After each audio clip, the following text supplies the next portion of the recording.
살아오면서 보면 자기 근본에 대한 질문을 억수로 많이 한다. 그 한중에 얘가 닭이 먼저냐 계란이 먼저냐에 대한 질문이 상당히 대두되고 지금도 내 마음속에는 거의 좀 자리 잡고 있어요. 그에 대한 대답을 좀 하겠습니다. 자, 예. 자, 그러면 자, 우리는 이 열매가 먼저냐 싹이 먼저냐 이거고 계란이 먼저냐 닭이 먼저냐 사람이 먼저냐 신이 먼저냐 똑같은 내용이죠. 여러분 여기에 여러분 오신 분은 똑같죠. 열매에서 싹이 나고 싹에서 열매가 나니까 그죠? 계란에서 닭이 나고 닭에서 계란이 나니까 신이 죽어서 사람이 나고 사람이 나서 신을 만드니까 똑같지요? 자, 참 안 본 거 이야기 하려는데 참 볼 것 같네. 자, 나도 사실지 닭이 먼저 낳는가 계란이 먼저 낳는가 사실 안 봤습니다. 그리고 열매가 먼저 낳는가 신이 먼저 낳는가 안 봤습니다. 그러면 여기에 이렇게 써놨습니다. 생명체는 세상의 피조물이다. 세상은 자체의 구조와 자신이 가진 것을 통하여 생명체를 만들고 이 생명체의 활동에 의하여 자신을 되어지며 반복 현상을 있게 해서 끝없이 자신을 존재하게 있다 하는 말을 여기에 써놨습니다. 바로 금방 질문을 대답하기 위해서 매우 적절한 표현이라고 말할 수 있겠습니다. 그러면 모든 생명을 우리는 열매도 생명으로 봐야 되고 싹을 생명으로 봐야 되고 사람을 생명으로 봐야 되고 닭을 생명으로 봐야 안 되겠어, 그지? 그러면 이 생명의 근본은 무엇인가? 생명의 근본은 무엇입니까? 기운입니다. 이 기운이 어떻게 하나의 생명의 근원이 될 수 있었는가? 진화를 통해서 가능했습니다. 진화. 이 기운이 진화돼서 거기에서 썩어버리는 생명체는 안 나옵니다. 끝없는 진화를 통해서 거기에서 생기, 하나의 진기가 만들어지면 그것은 생명체의 근본으로 변하게 됩니다. 거기에서는 생명체와 이어지게 됩니다. 생명체와 이어지면 거기에서 생명의 번식이 시작됩니다.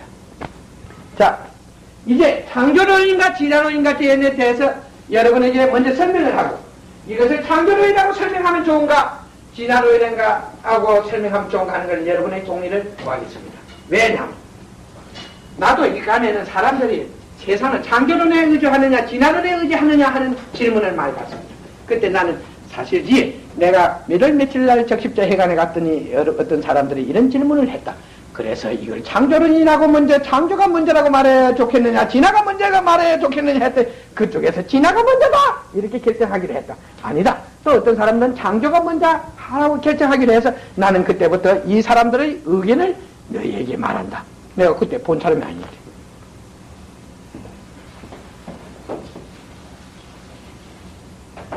이 생명의 근본을 밝히기 전에 우리는 수백 억만 년 전에 이미 생명은 세상에 존재했습니다. 이 세상에는 수백 억만 년 전에 생명이 존재했으니까 이미 수백 억만 년 전에 이 세상에는 하나의 생명체 진화가 시작됐고 그 진화 속에서 생명의 근원들이 만들어지기 시작했다는 것입니다. 자, 그러면 여러분들은 끝없는 미래로 여러분들은 생각을 옮겨야 합니다. 모든 문헌이나 기록이나 전해온 말에 의할 것이면 이 우주가 결국 어떠한 현상에 의해서 대폭발을 했다는 그런 하나의 주장이 존재하고 있습니다. 우주의 대폭발. 이때 이 폭발에 의해서 생긴 것이 무엇이냐 하면 하나의 기운이 생기게 됩니다. 그 폭발로 인해서 나타나게 된 것이 바로 기운입니다. 그리고 그 폭발로 인해서 있는 것이 물체의 이동과 물체의 그 흐름, 이 속에서 결국 하나의 기운이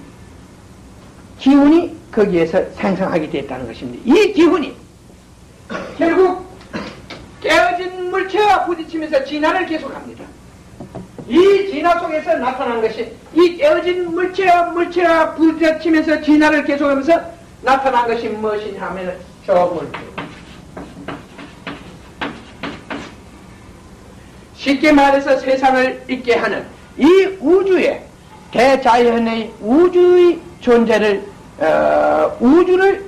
우주의 질서를 만들어내 존재시키는 그 우주의 질서 우주를 있게 한 그 하나의 근원적인 오늘과 같은 우주를 존재하게 한 근원적인 역할을 한 조물주가 이 속에서 나옵니다. 대폭발의 폭발 속에서 하나의 일어난 하나의 변화 속에서 끝없는 변화 속에서 나타난 것이 조물주. 이 조물주는 그럼 무엇이냐? 조물주의 근원은 무엇인가? 이것은 100% 푸 에너지, 순수한 기운입니다. 이 100%의 푸 에너지 기운은 엄청난 원력을 가지고 있습니다. 이 원력은 온갖 조화를 존재하게 할 수가 있습니다. 여러분들은 이러한 질문에 불만이 있는 분들은 다시 나와 개인적으로 만나서 개인적으로 묻는다면 나는 여러분에게 그때 관한 상세한 이야기를 하겠습니다. 그러면 당신이 어떻게 그러한 일을 알고 있는가? 어떤 사람이 먼저 물었습니다. 당신은 어떻게 그 일을 그렇게 잘 아는가?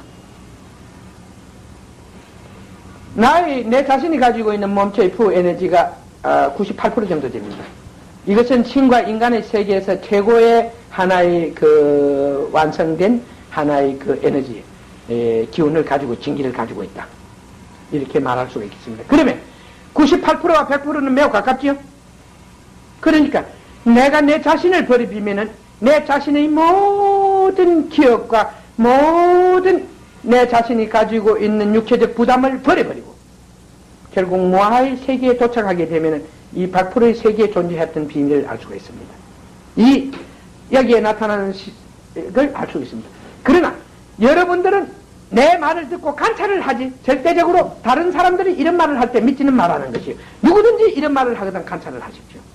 98%의 푸 에너지에 이르기 위해서는 수만 년 동안 세상에서 공덕이 있어야만 가능하다고 여러분에게 설명하기. 그러면 이 지구의 생명체는 어떠한? 그러면 이제 하나의 이러한 우주는 대폭발로 인하여 큰 변화가 있었고 이 변화를 통해서 존재하게 나타나게 된 것이 하나의 조물주다. 그러니까 이 변화 자체를 진화라고 하면은 그러면 진화 다음에 하나의 생명체의 근원은 나왔다는 것이야. 그리고 이 조물주에 의하여 하나의 나타나게 되는 어떤 현상에 의해서 생명체를 존재하게 됐다 하면은 생명체의 근원은 분명히 조물주를 말해야 되는 게 법이지만, 그래서 우리의 이 가르침 속에는 이런 게 있습니다.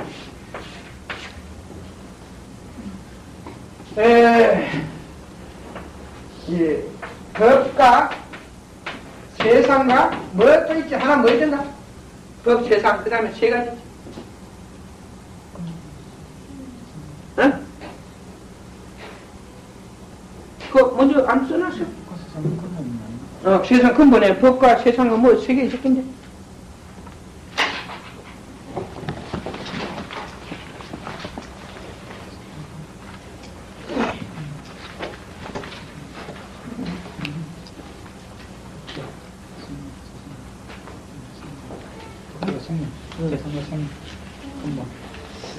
세상, 생명.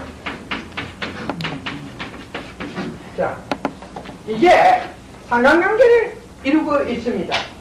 그러니까 법은 세상의 일을 있게 했고, 세상은 생명의 일을 있게 했고, 생명은 온갖 법계의 일을 있게 했습니다.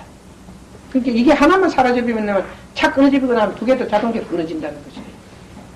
이러한, 그러니까 조물주는 하나의 세상을 창조했습니다. 세상을 있게 했어요. 그러면 이 세상 자체의 구조가 하나의 생명체를 만들어내고 그 생명체를 통해서 변화함으로 해서 영원히 자체가 존재하고 있다는 것입니다. 그리고 이 세상을 통해서 다시 조물주가 나게 되고, 이 세상을 쉽게 말해서 생명체가 존재하는 법계입니다. 이 법계를 통해서 하나의 조물주를 나게 할 수 있습니다. 세상은 생명체를 나게 하고 생명체는 법계를 있게 합니다. 생명체는 이 법계를 통해서 하나의 조물주를 나게 할 수가 있습니다. 이거 여러분들이 이해하려면 매우 어려울 것입니다. 그렇게 먼저 진화가 먼저냐 창조가 무엇이냐, 그렇게 조물주가 나기 전까지는 조물주 자체도 법으로 인해서 법의 인연에 의해서 태어났기 때문에 그 자체가 팍 그 갈라졌다 해서 그 100% 진기가 그 어디 숨어있다 툭 튀어나온 건 아니거든.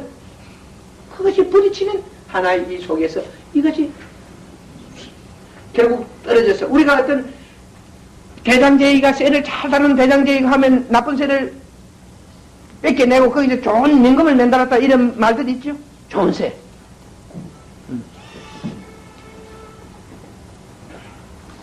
아까 내가 무슨 말을 질문을 듣다가 이쪽으로 나가면 모르겠네. 닭이 먼저냐? 닭이 먼저냐? 계란이 먼저냐? 그러니까 여러분들이 앞으로 50년 안에 이 비밀은 밝혀집니다. 50년 안에 비밀은 밝혀집니다. 왜 그러냐? 이 지구에 엄청난 대변화기가 일어납니다. 이 변화기가 일어났을 때 모든 것은 없어집니다. 그때 계란에서 나는 게 아니고 하나의 생명체가 만들어지고 그 생명체가 알을 놓습니다. 하나의 환경 속에서 그 기운이 어떤 형체를 가지고 왔을 때 그 형체에서 그 자기가 자기 속에 존재하는 그것을 어떻게 번식하는가 보면 됩니다.